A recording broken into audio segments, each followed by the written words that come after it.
Бүгінде марқұм болып кеткен белгілі ақын Асқар Кіребаевтың көзінің тірісінде жазылған мына әңгімесінің танымдық жағы бар екенінде күмән жоқ. Сонымен бірге оның ғибрат аларлық тұсы да бар. Сондықтан оны оқырман назарына ұсынғанды жөн көрдік. Бұл бала кезімде өзім куә болған оқиға еді. Қарақұмдағы бір құдықтың басында екі үй едік. Көршіміз Дүйсен деген шопан. Сол кісі бір күні біздің үйде әкеме бір әңгіме айтып отырды. Осы жерден көрініп тұратын биік төбенің баурайында мал жайып жүріп, қасқырдың апанына кездетті. Апанның алдында 3-4 күшік ойнап жүріпті. Ертеңіне кетпен алып барып, інді ерінбей қазып, күшіктің бәрін ұстап алып, өлтіріп тастапты. Ертең өсіп алғасын бұлар малға шабат деді. Дүйсен, әй, бекер қылған екенсің деді, әкем оған ренжіп. Қасқыр көршісіне шабатын ба еді. Енді бәле болатын болды. Малыңа сақ бол. Тып-тыныш ұйқымды қандырып жүрген мені де қаралай түнімен мал күзеттіретін болдың-ау. Айтқандай 2-3 күннен соң Дүйсеннің 2-3 қойын қасқыр өлтіріп кетті. Одан соң тағы бір 2 рет. Жемейді, қойларды тек тамақтап өлтіріп кете береді. 20-дан аса малы шығын болды. Ал ол үйден бірер 100 метр жерде отыратын біздің отараман. Бір күні түн ішінде Дүйсеннің үй жағынан шыққан ойбайлаған жаман дауыстан бәріміз өре түрегелдік.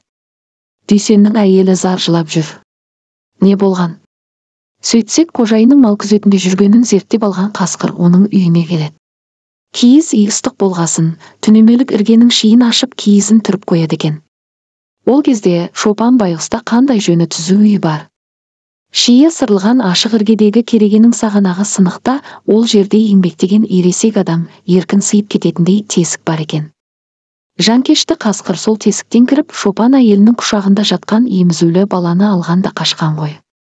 Баланың анасы әуелі қорыққаннан үні шықпай қалып, сәлден соң есін жиып барып, ойбайын салған екен. Қасқыр тістеп кеткен бала тас қараңғы түнде қайдан табылсын, ертеңіне таң ата жыртқыштың ізі шықты. Үйден шыға бір төбеден асып, екінші төбенің басына шыққан соң тамағынан тістеп өлтірген сәбиді тастап кетіпті. Жемеген, денесін білдірмеген. Тек өлтірген. Өлгеніне көзі жеткесін барып, сәби мүрдесін енді ала қойыңдар дегендей төбе басындағы ашық шағыл құмның басына, көзге түсетін жерге қалдырып кеткен. Болған оқиғаның бары осы. Дала тағыларының ең жыртқышы да жүректісі қасқыр.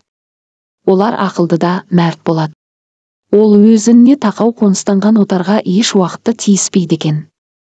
Бұл көршісімен бейбіт өмір сүруді қалағаны. Сол заңды бұзған адам Дүйсенді ол қанды құныкер санаған, және оның иісінен күшіктерін өлтіруші сол екенін қапсыз анықтаған. Сосын өзіне өзі ант берген. Баладан баланың артығы жоқ. Қанға қан. Ол және өзіне өзі берген сертін орындап, өз балаларын өлтірушіден қан қақсатып тұрып кек алды.